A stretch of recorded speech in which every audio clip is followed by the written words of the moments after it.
수업 시작하겠습니다. 자, 입문서 31페이지 행정이론 한번 볼게요. 그 경영학에서 있잖아요. 경영 이론이라는 것을 배우거든요. 경영 이론이라는 것은 뭐 예를 들어서 기업을 어떻게 운영하는 게 좋을지 각 학자의 견해를 쫙 정리하는 거예요. 행정학에도 행정 이론이 있습니다. 그럼 행정 이론이라는 것은 국가 관리를 어떻게 하는 게 좋은지 각 학자의 견해를 역사적인 순서대로 쭉 나열을 하는 거예요. 어떻게 보면은 미국의 역사랑도 좀 관련성이 있어요. 이게 행정학과를 기준으로 3학점짜리예요. 이 행정 이론 챕터 하나가 3학점짜리예요, 여러분. 보통 행정학과에서 그래서 이제 1학년들이 들어가잖아요. 그럼 행정 이론 처음에 듣지 말라고 하거든요. 정신 건강에 안 좋다고. 근데 제가 이제 여러분들한테 처음에 가르치면 정신 건강에 안 좋으니까 챕터 2로 빼두었습니다. 자, 제가 예언 하나 할까요?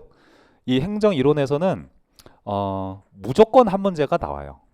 무조건 한 문제는 나오는 것이고 두 문제가 나온 해도 있고 세 문제가 나온 해도 있고 네 문제가 나온 해도 있습니다. 자, 두 문제는 나올 수 있구나 이렇게 생각하시는 거예요. 얼마나 중요한 거예요. 그렇죠. 대단히 중요합니다. 그래서 사실 여기 행정학을 쭉 한번 배워보신 분들이 처음에 가장 어려워하는 영역이 사실은 행정 이론이에요, 여러분. 근데 최 선생은 어렵지 않게 가르치니까 걱정하지 마시고 편안하게 한번 들어가 볼게요. 처음에 관리주의라는 것을 배워요. 이 관리주의에서 제일 중요한 표현은 관리예요. 관리. 행정을 관리로 바라봐요. 그럼 행정을 관리로 바라본다는 건 뭐냐? 구체적으로 얘기하면 능률적인 관리가 곧 행정이야 이렇게 보는 관점을 관리주의라고 하는 거예요. 이렇게 생각해 보면은 기업 운영이랑 되게 비슷하게 얘기하네? 그렇게 느끼실 수가 있겠죠, 여러분. 맞아요. 관리주의 학자들 같은 경우에는 행정이라는 게 기업처럼 아끼는 게 전부야 이렇게 생각했던 사람들이에요. 그래서 능률적인 관리를 뭐라고 생각한 사람들이다? 행정이다 이렇게 생각했던 사람들을 다 모아둔 게 바로 관리주의자들이다 이렇게 보시면 되겠습니다. 행정 이론에서 가장 먼저 이제 나왔었던 이론이에요. 그래서 여기 파란 부분에 보면 관리주의는 그래서 능률적인 관리를 위해서 어떻게 해야 된다 이런 처방을 내려야 될 거 아니에요. 뭘 강조했냐면 공식적인 구조를 강조했어요. 공식적인 구조에다가 체크해 두시고 이 공식적 구조라는 것은 제가 약간 옆에다가 풀어서 설명을 했는데 시스템 설계에다가 초점을 두었다고 해두었습니다. 시스템 설계. 여러분들이 나중에 뭐 이제 공직을 다 마치시고 나와가지고 자그만 자영업을 하실 수도 있는 거잖아요. 만약 그렇다고 한다면 시스템 설계를 먼저 해야 되는 거예요. 그렇죠. 나는 사람을 어떤 기준을 가지고 뽑을지, 그 사람을 뽑아서 급여는 뭘 기준으로 해서 줄지, 어떤 일을 시킬지 쭉 구조를 한번 잡아야 될 거 아니에요. 그렇죠. 시스템 설계를 해야 되겠지. 이 시스템 설계를 잘 해야지만이 능률적인 관리가 가능하다고 생각했었다. 지금 그 얘기하는 겁니다. 이걸 다만 어려운 말로 공식적인 구조다 이렇게 표현을 하는 거예요. 우리나라에서 이제 지방자치를 다루고 있는 공식적인 구조는 뭘까요? 지방자치법이 되는 거예요. 시스템 설계를 쫙 해둔 거지. 헌법도 마찬가지예요, 여러분. 국가 운영과 관련해서 시스템을 다 잡아둔 거잖아요. 그렇죠? 그런 공식적인 구조 설계에 초점을 둔다. 그러면 관리주의하고 관련성 있는 학자들이 여러분들 교재에 쫙 나오는데 처음에 언급된 사람이 윌슨 선생이고 그 다음 밑에 칸에 있는 게 테일러 선생이죠. 다음 페이지도 한번 볼게요. 어휘과 귤릭이라는 학자가 있죠. 자, 그러면 큰 틀에서 공부할 때 이렇게 해야 되겠지. 윌슨과 프레데릭 테일러와 어휘과 귤릭은 행정을 뭐라고 생각한 사람들이야? 능률적인 관리라고 생각한 사람들이구나. 이렇게 큰 틀을 잡고 들어가는 거예요. 그리고 이 세 학자의 공통점은 모두 다 시스템 설계를 강조한 사람들이겠구나. 나름 각 학자가 제시한 시스템 설계의 방식은 다를 수는 있어요. 하지만 어찌됐건 공통점은 공식적인 구조 설계를 잘해야 된다고 주장했던 사람들이라는 거예요. 이런 식으로 카테고리를 잡아가면서 공부하지 않으면 행정이론은 틀, 체계가 잡히지를 않아요. 공통점으로 딱딱 묶어 나가셔야 되는 거야. 그럼 처음에 윌슨이라는 사람을 먼저 보도록 할게요. 이 사람은 미국 대통령 출신이에요. 우드로 윌슨이라고 하죠.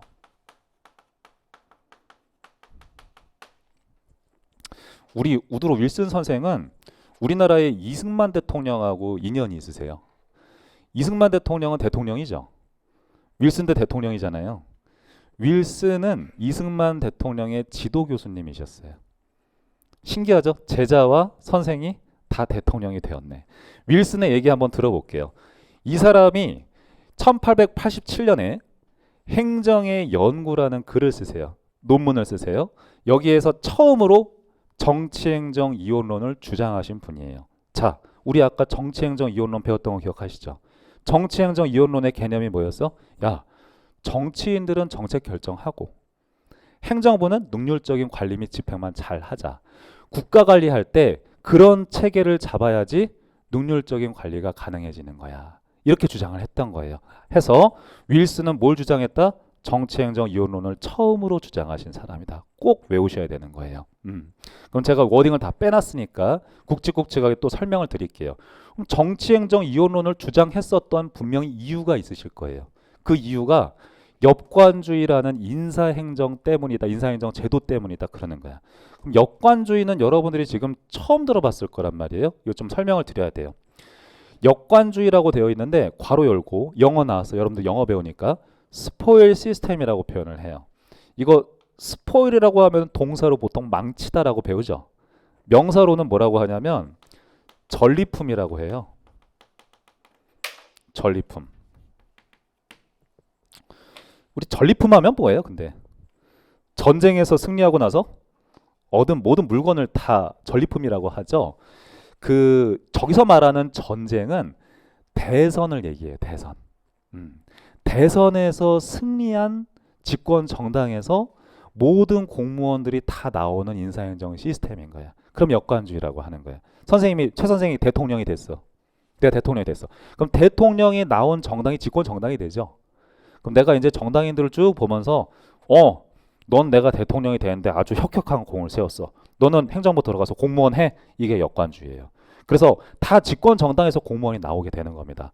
그럼 이 역관주의는 기본적으로 정치인이 행정인이 되는 시스템인 거죠.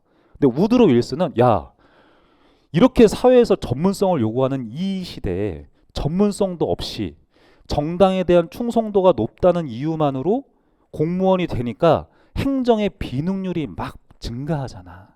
그러지 말고 너희는 그냥 정치일만 해. 이렇게 얘기를 하는 게 정치행정 이원론의 요점이 되겠습니다. 자, 그러면 역관주의 폐해에 대해서 제가 밑줄 좀 칠게요. 쭉 밑줄 치겠습니다. 행정의 전문성, 안정성 감소 및 부패의 문제 등이 있었다 이랬어요. 특히 이 중에서 윌슨이 크리티컬하게 잘못했다고 생각한 점은 뭐냐면, 역관주의가 잘못했다고 생각한 점은 뭐냐면 이 전문성 문제예요. 전문성 문제. 역관주의는 여러분들이 한마디로 줄여서 치환을 할 때 이렇게 공부하시면 돼. 정당에 대한 충성도를 기준으로 해서 공무원을 임용하는 인사행정 제도예요. 그럼 역관주의예요. 선생님 저기 역관은 무슨 뜻입니까? 궁금할 수 있지. 나도 어렸을 때 궁금했으니까. 관직을 수렵한다는 뜻이에요, 여러분. 관직을 수렵한다. 뭘 통해서? 내가 대선에서 승리하면 다 갖는 거예요, 공직 자체를. 그래서 역관주의라고 표현하는 겁니다. 자, 내가 OX 퀴즈 하나 낼까? 우리나라에서는 현재 역관주의 인사행정 제도를 활용하지 않고 있다. 맞을까요? 틀릴까요? 틀렸습니다. 장차관 임명 같은 경우에는 역관주의 시스템을 운영을 하는 거예요, 여러분. 예를 들면 그렇습니다. 자, 그리고 이걸로 인해서 국민의 신뢰가 하락한 것을 목도하고 이를 비판하면서 정행 이원론을 주장하게 되었다. 자, 그러면 전문성이 떨어진다는 건 이해가 돼. 왜냐하면 정당인이 와서 행정을 하게 되는 거니까.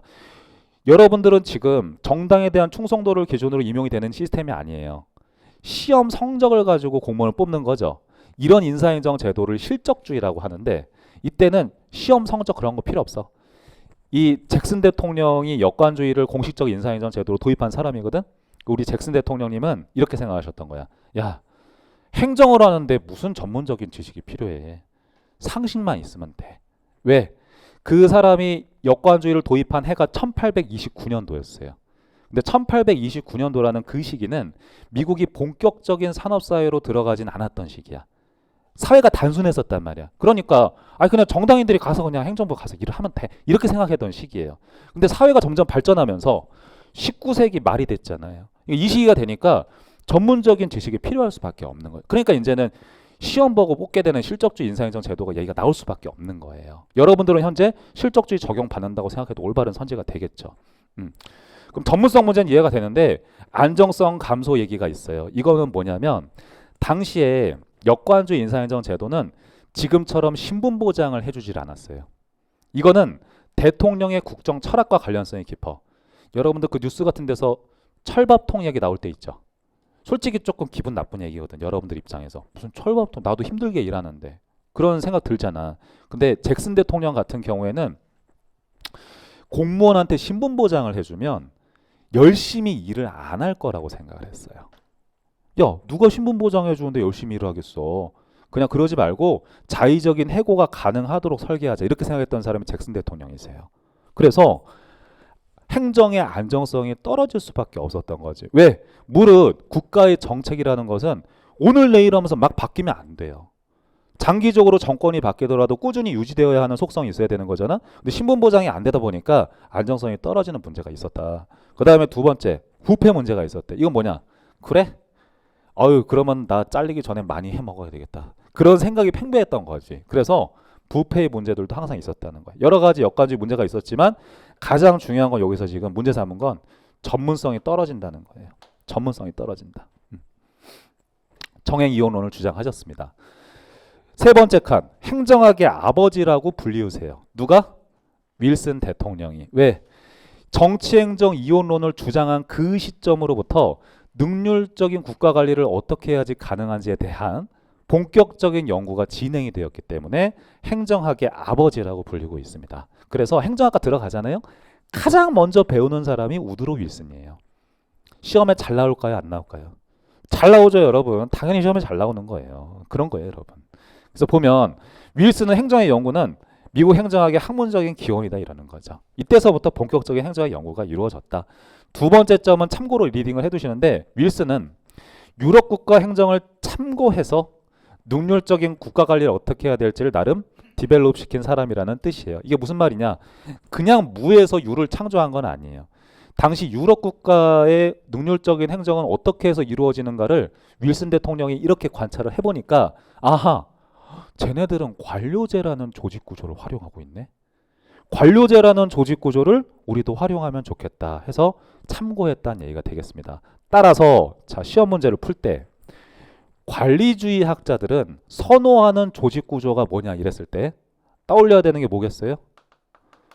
관료제를 모두 다 선호한다. 관리주의 학자들은 관료제 선호한다. 관료제 선호라고 적어두세요, 여러분. 사실 이제 쭉 이제 행정 이론을 진행하다 보면 역관주의를 왜 저기 잭슨 대통령이 도입을 했는지도 나중에 얘기가 다 나와요. 왜냐하면 잭슨 대통령님도 바보는 아니잖아. 야, 역관주의 인사행정 제도를 통해서 뭔가 이점이 있다고 생각하니까 도입을 한 사람이거든. 근데 그런 얘기들은 나중에 인사행정에서 또 얘기가 나옵니다. 그 다음에 밑에 테일러 한번 볼게요.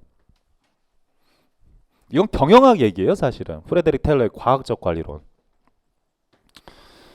과학적 관리론은 1911년에 프레데릭 테일러가 이제 발표하면서 시작이 되었습니다. 그 과학적 관리는 능률적으로 관리를 하자는 뜻이에요. 쉽게 얘기하면 기업을 운영을 할 때 이 사람이 테일러라는 사람은 이제 자기가 공장 그 공사 현장에서 노동자들이 일하는 이런 현장을 한번 살펴보니까 태업이 만연하고 있었다는 거예요. 열심히 일을 안 해. 왜 열심히 일을 안 하는가를 그냥 쟤는 게으른가 보다 이렇게 생각하는 게 아니고 이 사람은 똑똑한 사람이잖아요. 면밀하게 관찰을 해보니까 쉽게 말하면 열심히 일할 수 있는 유인체계도 없고 시스템도 없었다는 거지. 그래서 아주 정교한 시스템 설계를 해야 된다고 주장한 사람이 되는 거예요. 요즘에 모든 기업들은 다 이러한 과학적 관리론에 근거해서 운영되고 있다고 생각해도 무방합니다, 여러분. 예를 들어서 이 그림을 바로 보시면 되는데 시간과 동작에 대한 연구를 진행했다고 나와요. 시간과 동작에 대한 연구. 이 시간 동작 연구에다가 체크해 두세요. 시간과 동작에 대한 연구. 여러분들이 자영업을 한다고 생각하시죠. 그러면 자네 철수야 9시까지 와가지고 오후 6시까지 일을 해. 내일 보자. 이렇게 해요? 그렇지 않죠? 아무도 안 그래요, 여러분. 어떻게 하는 거야? 9시부터 6시까지 일을 하는데 몇 시부터 몇 시까지는 어떤 일을 해야 될지 아주 자세하게 설명을 하죠. 이거를 갖다가 시간과 동작에 대한 연구라고 표현을 하는 거예요. 그래서 바꿔 말하면 작업 분석을 해야 된다는 거야. 작업 분석. 그럼 여러분들 아무나 뽑겠어요? 사람 뽑을 때? 절대 아무나 뽑지 않습니다. 인류 노동자를 선택한다는 건 뭐냐면 여러분들이 면접을 볼 때 이 친구 일 잘하겠네? 괜찮겠네? 하는 사람들을 뽑겠다는 뜻이 되겠고, 이 친구가 해야 될 일을 부분 동작으로 쭉 분해를 해본다는 거야. 그래서 몇 시부터 몇 시까지 타임라인 다 짜고 어떤 일을 해야 될지 쭉 분업화한다는 거죠. 이걸 시간과 동작 연구를 한다고 이렇게 얘기를 하는 거야. 그렇게 하면 그 친구가 출근해서 어떤 일을 어느 정도나 해야 될지가 정확하게 표준 과업량이 설정이 되겠죠. 이걸 뭐라고 표현하냐면 유일 최선의 길을 관리자가 발견했다고 얘기를 해요. 여기다 체크해 두세요. 유일 최선의 길을 발견했다. 생산성을 극대화하기 위한 그 최적의 량을 찾았다는 거예요. 유일 최선의 길을 발견했다. 자, 그럼 유일 최선의 길을 발견을 한 다음에 끝낸다? 말도 안 되죠. 그렇게 노동자들이 일할 수 있도록 가르쳐야 된다는 거예요. 가르치고 이 친구들이 잘 해냈을 때 인센티브를 주도록 유인 체계를 만들었다. 인센티브 구조에다가 딱 체크해 두세요. 그래야지 저렇게 폐업 현상이 없지 않겠냐, 그 얘기 하는 거예요, 여러분. 그래서 테일러 같은 사람은 이제 그 뭐 이렇게 석탄 공장에서 이렇게 삽으로 이제 석탄 캐잖아요. 그때 삽 있죠, 삽. 삽이 여러분들이 지금 생각하면은 뭐 이렇게 생겼다 생각할 수 있잖아요. 근데 그때 당시에 삽은 그렇지 않았어요. 이런 삽도 있고 이런 삽도 있고 이렇게 생긴 삽도 있고 너무 모양이 다양했던 거야. 야, 이거 자체가 아니다. 어떤 업무량을 정확하게 산정할 수 있으려면은 이런 도구라든가 심지어 삽을 파는 그 동작도 최적의 동작이 있음을 이 사람이 연구해야 된다고 생각을 한 거지. 이런 모든 걸 다 체계적으로 정립을 해야지 아주 능률적인 체계가 갖춰질 수 있다고 보는 거예요. 여러분들 작년이나 재작년 경우 한번 생각해 보시죠. 택배 회사들 있죠. 택배 회사에서 노동자들이 업무 힘들다고 해요? 아니면 안 힘들다고 해요? 엄청 힘들어요, 여러분. 그렇죠? 그렇게 힘든 이유는 뭐예요? 그 수많은 업무 중에서 쉴 틈 없이 계속 돌아가도록 시스템을 설계했기 때문인 거잖아요. 그런 것들이 과학적 관리론의 아이디어라고 생각을 하면 돼요. 기본적으로. 현대사회도 그렇게 움직인다. 그래서 만약에 노동자마다 약간 능력이 다르기 때문에 진짜 잘하는 과업 설정량을 해낸 거예요. 최고의 과업 설정량을 해냈어. 그러면 이 정도까지도 인간이 업무를 처리할 수 있구나. 기준을 더 높여주는 거예요.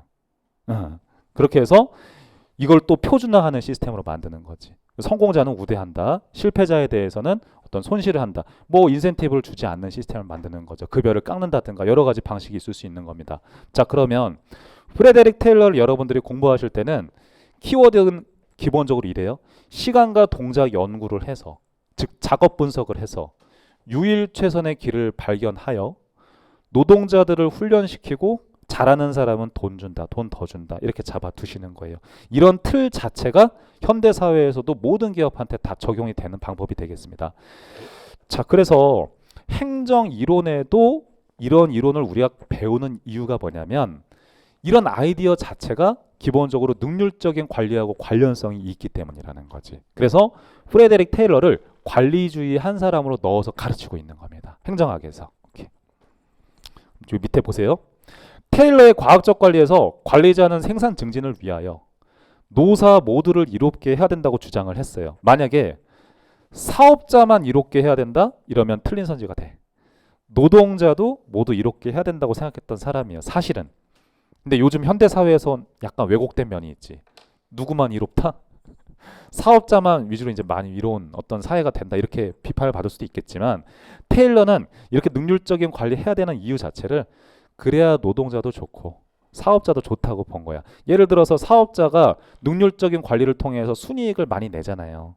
그럼 그 순이익을 가지고 노동자들한테 나눠줄 수 있는 거잖아요. 이런 체계를 만들어야 된다고 얘기를 했던 거지. 여러분 맥도날드 같은 데 한번 가보세요. 패스트푸드점.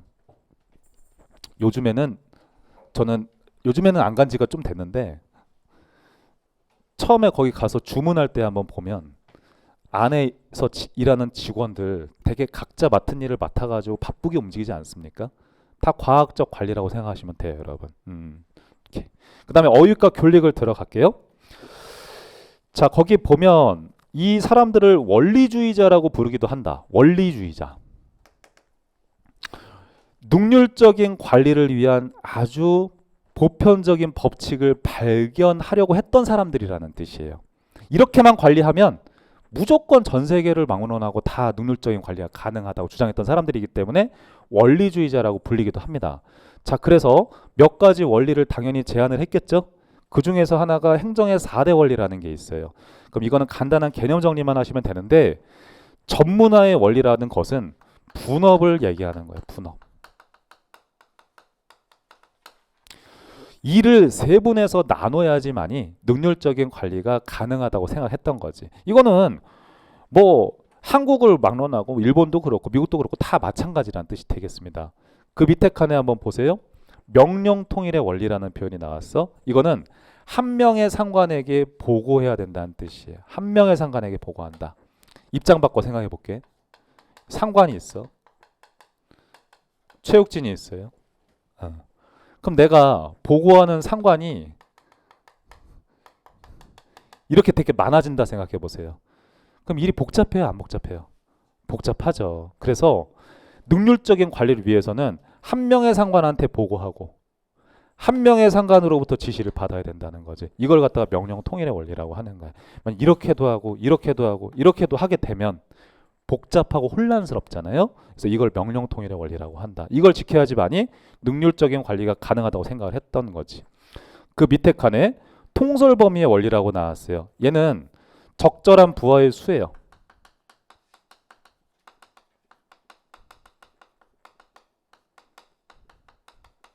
적절한 부하의 수. 그렇죠. 보통 이제 저는 사실은 일반적인 기업에서는 일을 안 해봤거든요. 만약에 대기업 같은 데 가면은 대리 정도 됐다. 그럼 자기 밑에 직원이 데리고 있는 사람이 몇 명 정도 돼요? 한두 명 정도. 그래요. 많아봐야 3명 정도 되죠, 여러분. 그래서 적절한 부하의 수. 부하의 수가 너무 지나치게 많으면은 오히려 능률적인 관리가 잘 안 된다는 거야. 그래서 적절한 통솔 가능한 부하의 수를 설정을 해줘야지만이 능률적인 관리가 가능해진다. 국가관리도 그거를 참고하면 좋다는 뜻이 되겠어요. 그래서 이 사람들이 제안했던 숫자는 5, 6명인데 상식적으로 우리 생각하기로 하죠. 모든 전 세계를 막론하고 모든 조직에서 5명 내지는 6명이라는 이 적절한 부하의 수를 지키면 무조건 능률적인 관리가 가능할 것 같아요? 아니겠죠, 여러분. 사람의 능력에 따라 조직의 상황에 따라 달라질 수는 있겠죠. 그래서 이런 부분에 대해서 나중에 어휘과 교릭은 비판을 받기도 합니다. 아무튼 개념 정리는 해야 돼. 통솔 범위 원리라고 하면 뭐라 한다? 적절한 부하의 수. 이렇게 공부하라고. 그 밑에 칸에 부서 편성의 원리라고 되어 있어요. 이건 부성화의 원리라고도 하는데 부서별 분업을 얘기하는 거예요. 그러니까 한 개의 부서가 여러 가지 업무를 담당하고 있으면 좋지 않다는 거지. 그래서 부서별 분업을 위해서 여러 가지 기준을 제시할 필요는 있지만 뭐 어찌됐건 부서 편성의 원리가 뭐냐 이랬을 때 부서별 분업 체계를 확립해야 된다. 이게 중요하다는 거야. 오케이. 이걸 4대 원리라고 합니다. 좀 한번 생각해 보면 민간 기업에서도 이 행정의 4대 원리 중에 일부는 아마 받아들이고 있을 거예요. 그렇죠. 뭐 예를 들면 명령 통일의 원리 같은 경우는 다 아마 지키지 않을까 싶어요. 여러 명의 상관을 이렇게 두고 다 여러 명의 상관으로부터 지시를 받거나 그러지는 않잖아요. 명령 통일의 원리. 가급적이면 한 사람의 맡은 일을 되게 좁혀두는 게 일반적이고 부서들도 그래서 그렇게 세분화를 해두는 거죠. 이렇게 해야지만이 능률적인 관리가 가능해진다고 봤고 국가를 운영할 때도 이런 아이들 가지고 있으면 좋다고 주장을 했던 거예요. 오케이. 밑에 포스트 코브에 대해서 한번 볼게요.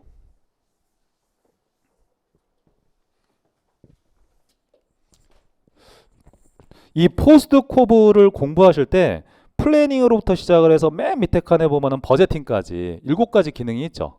이 7가지 기능을 일일이 여러분들이 절대 외우실 필요는 없어요. 큰 틀을 보라고 하는 것인데 포스트 코브라는 건 뭐다? 최고 관리자가 수행해야 되는 일을 얘기하는 거예요. 그걸 포스트 코브라고 한다. 이 어휘과 교릭에 따르면 최고 관리자가 이러한 7가지 기능을 수행해야지만이 능률적인 관리가 가능하다고 생각을 했던 거예요. 그럼 예를 들어서 플래닝이라는 것은 조직을 어떻게 운영을 해야 될지 전반적 계획을 잡는다. 말 그대로 보시면 됩니다, 사실은. 근데 여기에서 쭉 낼 때 만약에 옛날 시험지에서 문제 낸다. 그럼 정해져 있는 게 있어요. 이거하고 요걸 체크하시기 바랍니다. 올가나이징하고 코오디네이팅이라는 거 한번 제가 봐드릴게요. 번역할 때 조직화 지금 이렇게 번역은 하고 있는데 구성원한테 직무를 부여하고 직무라는 거는 하는 일을 얘기하는 거야. 일을 부여하고 이에 대한 책임을 지우는 것이다. 이렇게 표현할 수도 있고 이렇게 표현할 수도 있어. 직위에 직무를 부여한다. 이렇게 표현할 수도 있어요. 직위라는 거는 하나의 자리를 얘기하는 거야. 하나의 자리에다가 일을 부여한다. 그럼 조직화라고 하는 거야. 그 다음에 코오디네이팅이라는 건 뭐냐?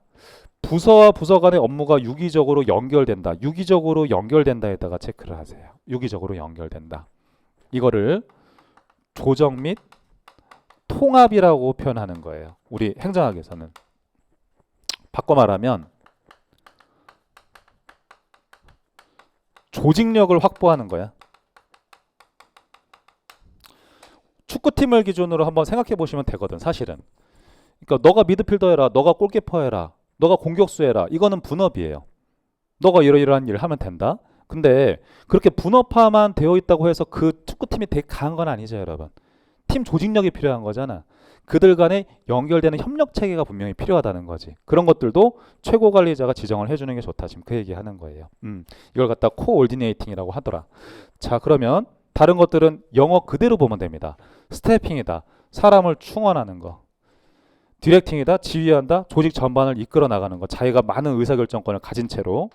리포팅이다. 보고 체계 잘 잡아야 된다. 버제팅이다. 돈 관리에 대해서 돈을 배정해주는 역할들 여러 가지 최고 관리자가 수행을 해줘야 된다.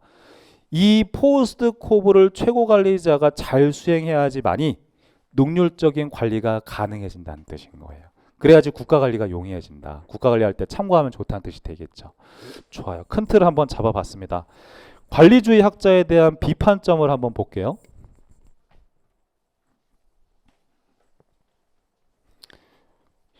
조직 안에 있는 인간에 대해서는 관심이 부족했어. 이 사람이잖아요. 이게 뭔가 동물이 아니잖아. 사람이 일을 하는 거잖아요. 그렇기 때문에 예를 들어서 누구하고 누가 친한지, 누구하고 누가 대화를 많이 하는지 이런 것들도 알고 있으면 조직 관리에 도움이 많이 될 수 있음에도 불구하고 이 관리주의학자들은 오로지 무엇에만 관심을 두었다? 공식적인 구조에 치중하게 되었다는 뜻이에요. 사람에 대한 관심은 별로 없었다는 거야. 밑에 원리를 도출하는 방법에 있어서 잘못되었다 이랬어요. 요점이 뭐냐면 실험을 하지 않았다는 거야. 어떤 지식을 만들어내는데 실험을 하지 않고 그냥 관찰해보는 거지. 귀납적으로 몇 가지 이렇게 조직 쭉 한번 훑어보고 야 저기 보니까 부하의 수는 대략 한 5명인 게 좋겠어. 이렇게 판단을 한다는 거예요. 엄밀한 실험 설계를 통해서 뭔가 지식을 검증하지는 않더라. 대충 얘기했다 이 말하는 거예요. 그 다음 세 번째, 환경을 고려하지 않았다.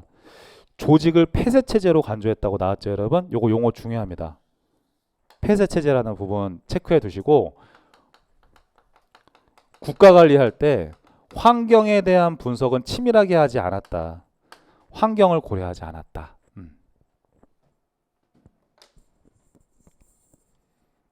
아니 근데 사실 뭐 환경을 꼭 고려해야 되냐 뭐 그렇지 않을 수도 있기는 해요. 여러분들이 뭐 예를 들어서 고깃집을 차려요. 최 선생님이 고깃집을 차려. 그러면은 우리 고깃집 옆에 바깥에 어떤 고깃집들이 있는지 한번 훑어보는 것도 중요하겠죠, 여러분. 그런 것들에 대해서는 별로 이렇게 관심을 기울이지 않았다. 경기 상황 같은 거 별로 고려하지 않았다. 예를 들면 그렇게 생각하시면 되겠습니다. 그냥 조직 내부에서 시스템 설계에만 관심을 많이 두었다는 거지. 그 정도 얘기였어요. 그럼 문제 한번 풀어보도록 하겠습니다. 33페이지 문제 한번 풀어보시죠. 자, 1번 문제부터 한번 보시죠. 우드로 윌슨 선생이에요. 우드로 윌슨은 행정 부패를 막기 위하여 그 진원지가 되는 정치로부터 행정을 격리하려는 논리를 전개하였다. 이 얘기 자체가 뭐에 대한 얘기예요, 지금? 정치 행정 이원론에 대한 얘기인 거잖아요. 그렇죠. 예, 그러니까 이건 올바른 선지가 되는 거예요. 제가 지금 치환하는 걸 잘 보세요. 행정학은 워딩을 막 외우는 게 아니야. 그렇지? 얘랑 윌슨은 정행 이원론을 주장했다는 말과 이 워딩 자체가 지금 똑같다고 선생님이 생각을 하는 거잖아요. 이렇게 공부를 안 해나가면 행정학은 그냥 너무나 부담스러운 과목이 될 수밖에 없는 거예요. 2번 문제. 윌슨은 효율적인 정부 운영에 관심을 두었다. 어디에다 무게중심을 둬야 돼요? 딱 온단 말이야. 능률적인 정부 운영. 그래서 우드로 윌슨은 관리주의에 해당하는 학자다. 이러면 올바른 선지예요. 3번 문제. 테일러 얘기 나왔네. 프레데릭 테일러. 과학적 분석에 의해서, 즉 이게 작업 분석이라고 생각하시면 돼요. 다양한 워딩으로 표현이 가능해요. 에 의해서 생산성을 제고할 수 있는 가장 최선의 방식, 유일 최선의 길을 관리자가, 조직 관리자가 발견할 수 있다고 가정한다. 그리고 그거를 반드시 관리자가 발견해야만 해요. 그거를 관리자가 알아내서 노동자들한테 어떻게 해야 되는 거예요? 시켜야 되는 거예요. 훈련시켜야 되는 거예요. 그렇게 해서 잘한 친구들한테 뭐 준다? 상 준다 생각하세요. 못한 친구들한테 벌 준다 이렇게 생각하세요. 그럼 이게 테일러의 과학적 관리론이 되겠다. 올바른 선지가 되겠지. 4번 문제. 테일러는, 자 보세요. 제가 어디다가 무게중심을 두는지. 프레데릭 테일러, 윌슨이죠. 윌슨, 귤릭. 얘네 다 묶어가지고 뭐다? 관리주의로 논의되기도 한다. 관리주의 학자 중에 들어가 있었잖아요. 카테고리 자체가. 그래서 올바른 선지가 됩니다. 여러분 제가 이거 혹시나 해서 말씀드리는데 연도를 신경 쓰실 필요는 없어요. 왜냐하면 연도에 관계없이 중요한 주제는 계속 나와요. 그래서 선지를 내가 무엇을 배치하고 하는 거는 오로지 강사가 해야 되는 거예요. 그럼 여러분들은 잘 배우기만 하면 되고, 내가 여러분보다 머리가 뛰어나거나 똑똑하거나 그런 거 절대 아니고요. 여러분보다 수험 행정학을 먼저 경험했을 뿐이에요. 그럼 먼저 한번 산에 올라갔다 와 보니까 중요한 내용들이 있긴 한 거지. 시대를 막론하고. 그래서 이런 부분 잘 익히셔야 된다. 어떤 느낌인지 아시겠어요? 여러분들이 나중에 이거 공부할 때요. 이렇게 할 거 아니야. 머릿속에서 떠올려 봐야 되거든. 사람이 배웠으면. 아, 나 오늘 관리주의 배웠네. 관리주의 딱 썼으니까 관리주의가 뭐냐 이걸 알아야 돼요. 관리주의에서 중요한 건 뭐예요? 관리가 중요한 거잖아요. 능률적으로 관리하는 게 국가관리의 요점이 되어야 된다는 거예요. 능률적인 관리가 행정이다. 이걸 주장한 학자들은 쭉 보니까 카테고리가 크게 3개였었잖아요. 여기에 윌슨이 들어갔던 거지. 윌슨 주장의 요점이 뭐예요? 정치행정 이원론을 주장했다.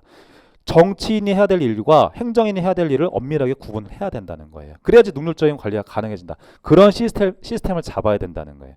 그 다음 테일러 얘기 나왔어요. 테일러 같은 경우에는 과학적 관리론을 주장했었다. 그렇게 과학적 관리를 어떻게 하는 거냐, 이 사람 얘기 들어보니까 노동자가 몇 시부터 무슨 일을 해야 될지 쫙 작업 분석을 해서 표준거업량을 딱 주는 거죠. 이걸 유일 최선의 길을 발견했다고 얘기를 하는 것이고, 그 유일 최선의 길을 발견했으면 노동자한테 시켜야 되는 거예요. 훈련시킨 다음에 잘 수행한 친구한테는 상 준다. 어휘과 귤릭이 있다. 이 친구들은 크게 2개의 카테고리를 주장했습니다. 첫 번째는 뭐였어요? 행정의 4대 원리를 주장했었던 것이죠. 그래서 4대 원리 중에는 여러 가지 용어 정리만 하시면 돼요. 명령 통일의 원리도 있었고, 통솔 범위의 원리도 있었고, 부서 편성의 원리도 있었고, 전문화의 원리도 있었었죠. 그럼 여기 4대 원리가 무엇이냐 이거 자체를 외우라기보다는 명령 통일의 원리가 무엇이냐 이랬을 때 그 개념이 잡혀 있어야 돼. 한 명의 상관한테 보고하고 한 명의 상관으로부터 지시받는다. 명령 통일의 원리예요. 통솔 범위의 원리는 뭐예요? 부하의 수는 한없이 많으면 안 돼. 너무 적어도 안 돼. 적절한 부하의 수를 잡아야 된다는 아이디어를 제안을 한 거예요. 됐죠? 예를 들면 그렇다. 그 다음에 최고 관리자 기능이 있었잖아요. 최고 관리자가 수행해야 되는 일을 얘기하는 거죠. 이거는 포스트 코브라고 얘기를 한다. 그 포스트 코브는 7가지 기능을 정리한 거잖아요. 그렇죠? 그럼 그 7가지 기능을 다 외우라고 최 선생이 얘기 안 했어. 외우실 필요가 없어. 제가 문제 다 풀어보니까 그래. 다만 거기에서 보수적으로 올가나이징하고 코or디네이팅 정도는 내가 개념 정리를 해둔다. 올가나이징은 뭐였다? 어떤 하나의 자리에다가 어떤 직무를 부여하는 거예요. 이걸 조직화라고 합니다. 코or디네이팅이라는 것은 단순히 분업한다고 그 조직이 잘 돌아가는 건 아니야. 조직이 협력이 잘 되는 게 중요하다는 거죠. 그래서 조정과 통합을 의미하는 것이다. 여러분 상식적으로 생각하세요. 전 상식적인 거 좋아하니까.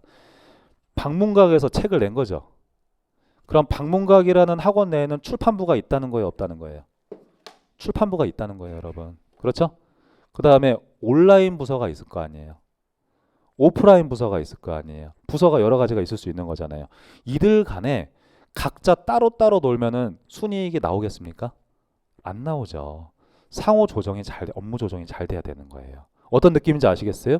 그거를 코or디네이팅이라고 하는 거예요. 어려운 말로. 됐죠? 됐어요. 여기까지가 관리주의였습니다. 이것도 한번 볼게요. 5번 문제. 과학적 관리로는 최고 관리자의 운영 원리로, 자, 최고 관리자의 운영 원리로 포스토코브를 제안하였다. 아닌 거잖아요. 어휘과 균릭이라고 해야 되는 거잖아요. 그렇죠? 그러니까 바로 틀린 선지예요. 이거를 이렇게 어떻게 보면은 단순한 문제였는데 이제 배우는 양이 많아지다 보니까 어렵게 느꼈던 것이죠. 친구들이. 근데 여러분들이 보면은 어때요? 결국 5번 문제 같은 경우에도 올해 국가직 9급에서 행정학은 헬정학이었어요. 난이도가 극강이었었단 말이야. 선생님 생각에는 그 정도 사실 수준까지는 아니었고 작년에 군무원 시험이 진짜 어려웠었거든요. 그 정도 레벨이 진짜 어려운 시험이고 이번에는 좀 어려운 이런 느낌이라고 생각을 하는데 5번 문제가 헷갈린다는 거는 이런 거예요, 여러분. 이 체계가 안 잡힌 거예요. 무슨 말인지 알겠어요? 체계를 잡고 거기에 내용을 넣으라고요. 안 그러면은 행정 이론은 그냥 내가 뭐 했지? 그렇게밖에 안 돼. 뭔가 배웠는데 기억이 하나도 안 나. 체계를 잡고 내용을 넣으세요. 그럼 선생님 책에 사실은 체계가 다 잡혀 있잖아요. 생각을 해보면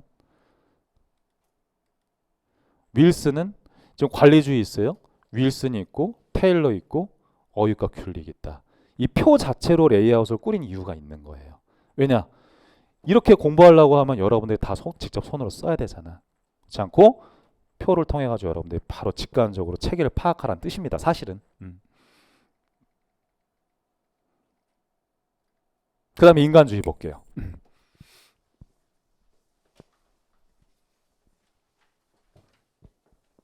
행정학이 얼마나 친절한지 몰라. 답을 다 알려준다. 국가 관리할 때 시스템 설계에만 너무 매몰되지 말고 뭐에 관심 두라고? 그 안에서 일하는 사람들한테 관심 가지라는 거예요. 사람들과 소통하고 배려하고 사람들이 무슨 생각하면서 살아가는지 등 사람에 대해서 관심을 갖는 게 오히려 조직 운영할 때 훨씬 더 중요할 수도 있다고 보는 걸 인간주의라고 얘기를 하는 거예요. 아까 관리주의 같은 경우에는 사람 자체에 대해서는 별로 관심이 없었어요. 시스템 설계를 딱 해두고 사람은 그 시스템 내부에 들어가서 일하는 하나의 부품화 현상이 발생하는 거라면 인간주의는 그게 아니에요. 사람한테 중심을 두고 무게중심을 사람한테 관심을 갖고 국가 관리하자는 거예요. 혹은 조직 관리하자는 거예요. 보세요. 첫 번째 점에 인간주의와 관리주의는 모두 조직의 생산성과 능률성 향상에 주목한다. 단지 방식이 다를 뿐인 거지. 인간주의는 인간에다가 여기 아까 배웠었던 관리주의 같은 경우에 공식적 구조 시스템 설계에다 초점을 둔다. 보면 인간주의는 구성원에 대한 관심을 통해 조직의 생산성을 높이려는 입장이다. 따라서 뭘로 불린다? 인간주의라고 불린다. 틀잡기 한번 보시죠. 직관적인 이해라고 되어 있어요. 직관적인 이해. 이거 있잖아요.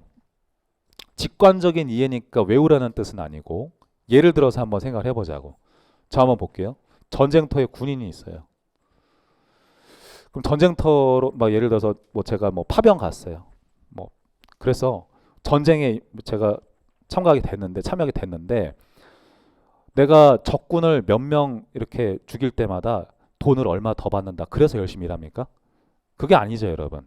보통 전쟁터의 군인들 같은 경우에는 왜 갑자기 열심히 일을 하게 되느냐? 오랜 기간 일을 같이 해왔었던 동료들 있죠. 이 사람들과 형성이 되어 있는 전후의 영향을 받아서 열심히 일을 하게 된다는 거예요. 이런 것들이 되게 중요하다고 보는 거지.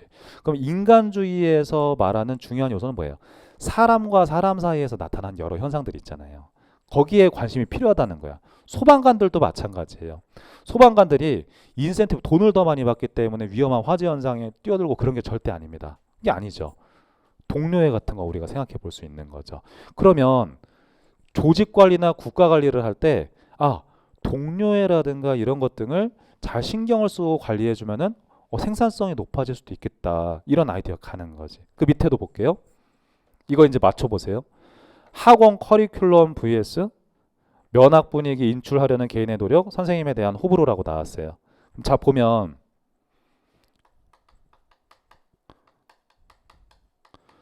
관리주의하고 관련성이 있는 거는 왼쪽이에요, 오른쪽이에요? 이거를 파악했어야지 이거 내용을 안 거야. 관리주의하고 관련성 있는 건 학원 커리큘럼이겠습니까? 아니면은 뒤에 있는 내용이겠습니까? 그렇죠.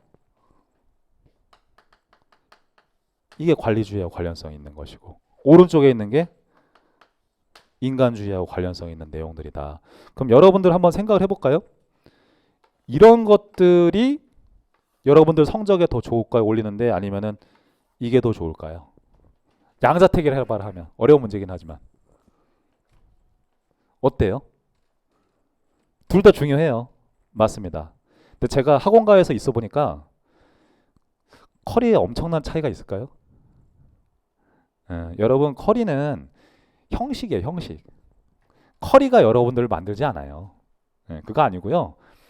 커리를 수행하더라도 여러분들이 그 인출하려는 노력도 되게 중요한 거예요. 그렇죠? 그리고 여기 막 학원에 왔는데 막 학생들이 시끄럽게 떠들고 이런 문화가 잡혀 있다고 생각을 해봐. 그럼 그런 거 관리가 안 되면 여러분도 공부 안 된다고. 오히려 사람 사이에 나타나는 현상이 더 중요할 수도 있다. 이렇게 보는 거예요. 왜냐? 시스템 자체는 엄청난 차이가 없다고 본다면 여기에 의해서 좌우된다. 이렇게 볼 수도 있는 거지. 이렇게 생각해 볼 문제인 거지. 그냥 관리를 할 때. 여러분들도 나중에 뭔가 조직을 운영할 때 생각해 볼 얘기예요. 진짜로. 자, 그래서 그 밑에 그림을 한번 설명을 드릴게요. 인간주의는 관리주의를 비판하면서 나왔대요. 인간주의는 관리주의를 비판하면서 나왔다. 앞으로 그림에 B자가 들어있잖아요. 그럼 비판이라고 생각하세요. 비판하면서 나왔다. 근데 낯선 용어 나왔네. 비공식적인 요인이라는 표현이 나왔어. 비공식적인 요인. 그럼 제가 용어 설명 다 해두었습니다. 비공식적인 요인은 공식적인 규칙이나 시스템을 제외한 그 모든 요인을 비공식적인 요인이라고 하고, 예를 들어서 사람 사이에서 나타나는 그 모든 현상을 다 비공식적인 요인이라고 하는 거예요. 그럼 예를 들면 이런 거 어때요? 뭐 동아리 이거 하고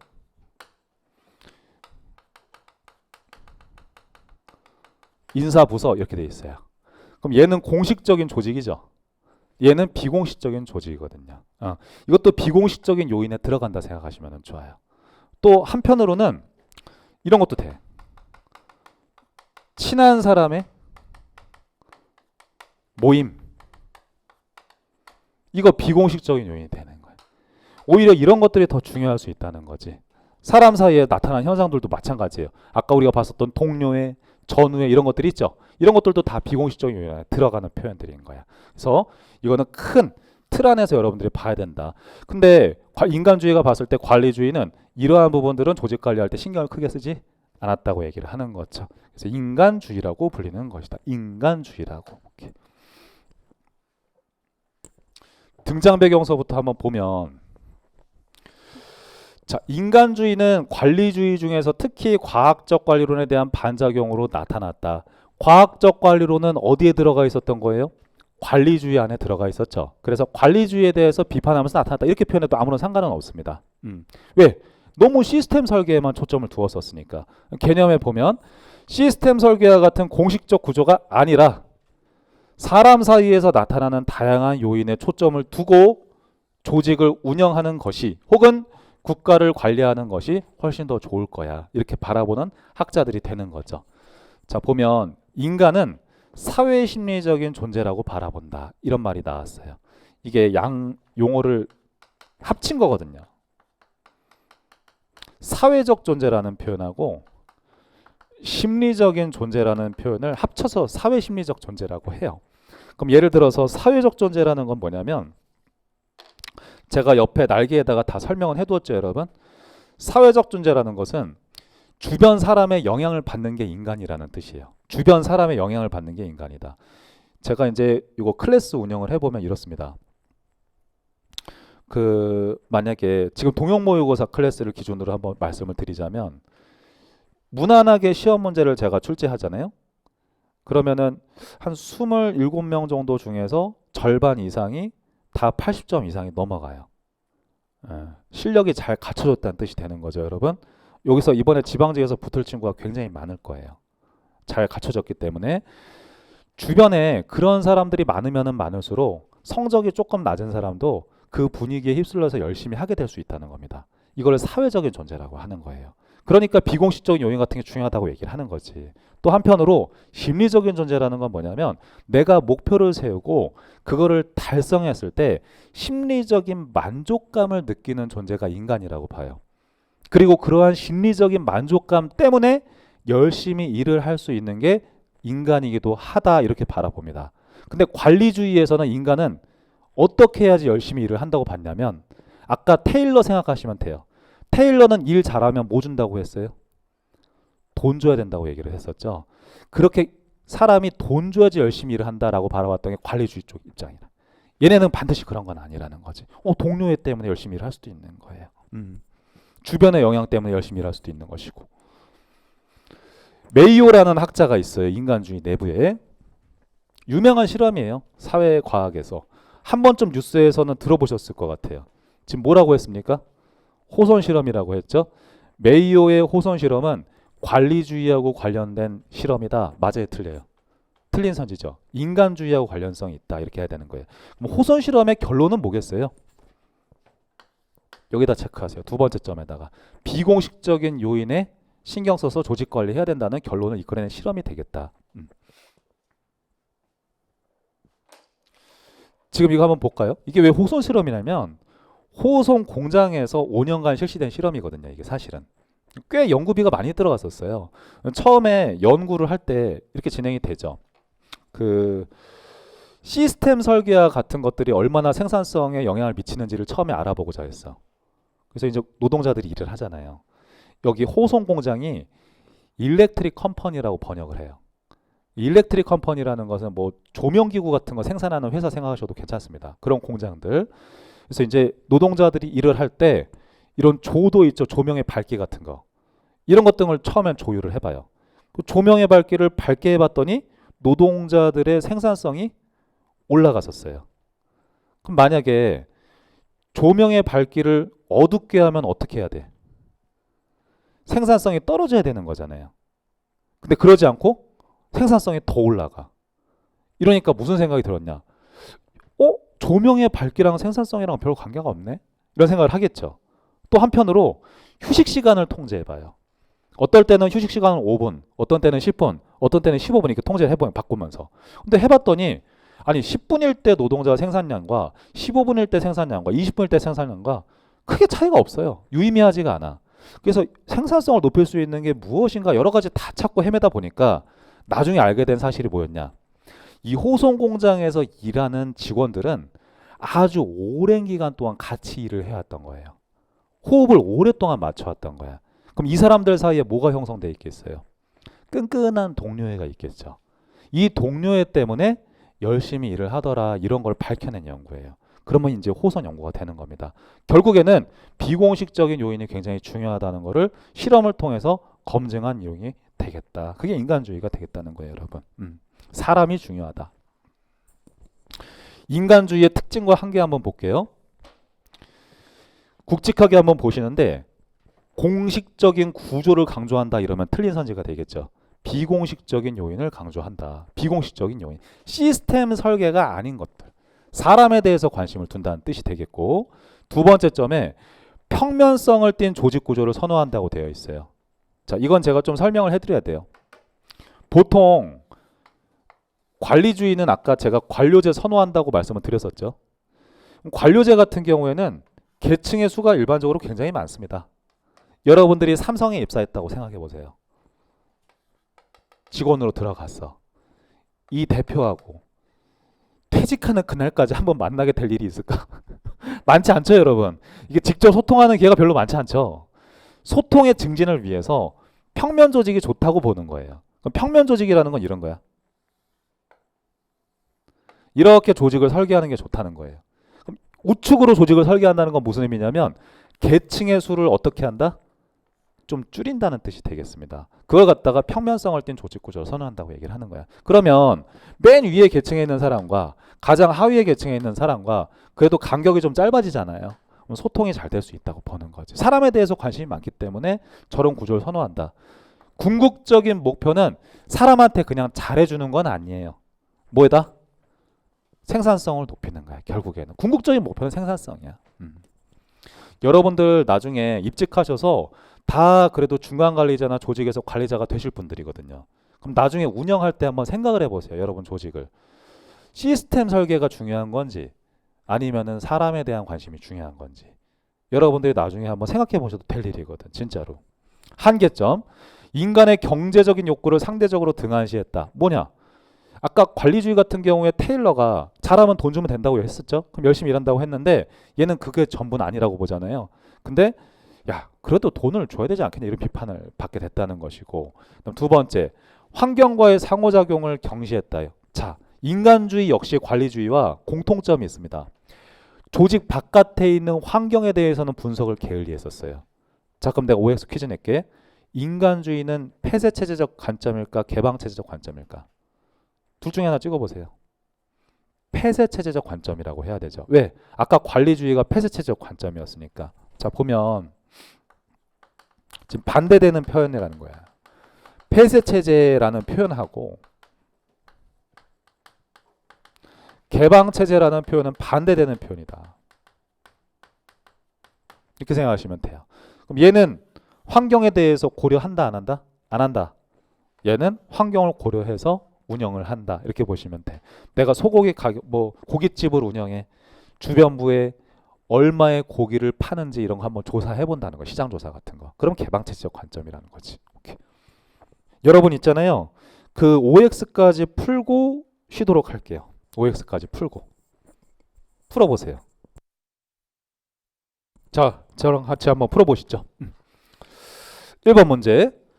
인간주의에 따르면은 비공식 집단은 조직 내 비공식 집단은 개인의 생산성을 제고하는 데 결정적인 역할을 한다. 자, 이 비공식적 집단이라는 게 비공식적인 요인이라는 뜻이거든요. 이 비공식 집단이라는 것은 예를 들어서 조직 내 친한 사람들끼리 모임 같은 거, 이런 것들이 생산성을 높이는데 중요한 역할을 할 수 있다는 뜻인 거예요. 어찌됐건 인간주의는 뭘 강조했다? 비공식적 요인을 강조한 거죠. 올바른 선지인 거예요. 자, 그 다음에 2번 문제. 인간관계론의 궁극적인 목표는, 자, 인간주의의 궁극적 목표예요. 이것은 구성원의 자아 실현이다. 불편한 거지. 뭐라고 해야 돼요? 성과 내지는 생산성 제고다.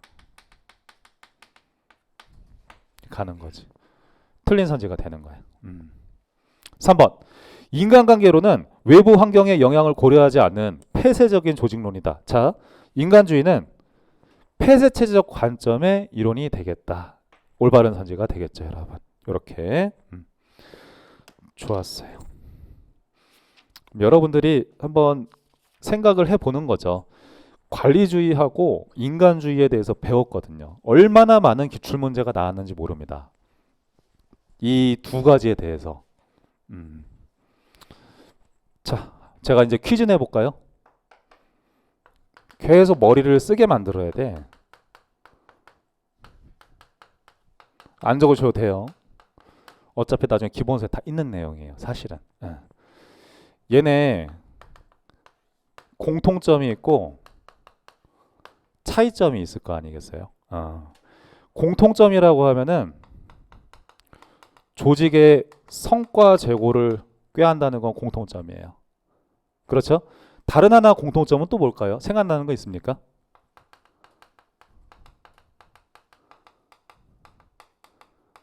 폐쇄 체제 관점 이론이라는 거죠. 공통점이에요. 차이점에 대해서 한번 볼까? 관리주의 같은 경우에는 인간을 경제인이라고 봤어요. 아, 그런가 보다 하세요. 이 경제인은 뭐냐면 돈을 주면 열심히 일하는 존재라는 뜻이야. 여기서는. 다른 한편으로 인간주의는 사회, 심리적인 존재 이렇게 봤었거든요. 또 한편으로 관리주의 같은 경우에는 생산성을 높이기 위해서 공식적인 구조에 초점을 두어야 된다고 얘기를 했었죠. 인간주의는 어디에다 초점 두라고? 비공식적인 요인이다 이러는 거예요. 조직 내에서 공식적으로 명시하지 않은 그런 모든 요인들, 이런 것 등을 비공식적 요인이라고 하는 거예요. 여러분들 있잖아요. 어떤 회사에 입사했어. 그래서 이제 그 면접관이 이러는 거. 최종 합격하셨어요. 그럼 내일 바로 출근하시는데 아침에 9시까지 우리 회사 내규는 이제 출근하는 게 규칙이다. 회사 룰이다 이러는 거야. 근데 신입사원은 보통 한 8시 반까지 와요. 딱 이래. 그러면 9시까지 와야 돼요? 8시 반까지 와야 돼요? 보통 사람은 8시 반까지 가겠죠. 이게 뭐냐면 거기서 말하는 8시 반이라는 출근 시간은 규범이라고 표현을 해. 그러니까 공식적이진 않은데 사람들이 지키는 것들이지. 이걸 비공식적 요인이라고 봐도 되는 거야. 규칙이라고 하면은 공식적인 거예요. 출근 시간을 기준으로 9시라고 얘기를 하는 거지. 그런 용어 정리에 대해서 예를 들어서 35페이지에서 날개 상단에 보면 나와 있다고. 용어 정리해둔 거 보이시죠? 규범과 규칙 등에 대해서. 그래서 비공식적인 요인과 공식적인 구조의 개념에 대해서 여러분들이 빨리 눈치를 채는 게 굉장히 중요한 거예요. 원래 행정학 교과서에 들여다보면 비공식적인 요인이 딱 정확하게 무엇이다라고 법령처럼 명확하게 나오는 게 아니에요, 여러분. 시스템 설계와는 관련성이 없는 그 모든 요인들이다. 이렇게 생각해버리세요. 공부하실 때. 감을 잡았을 거라 생각합니다.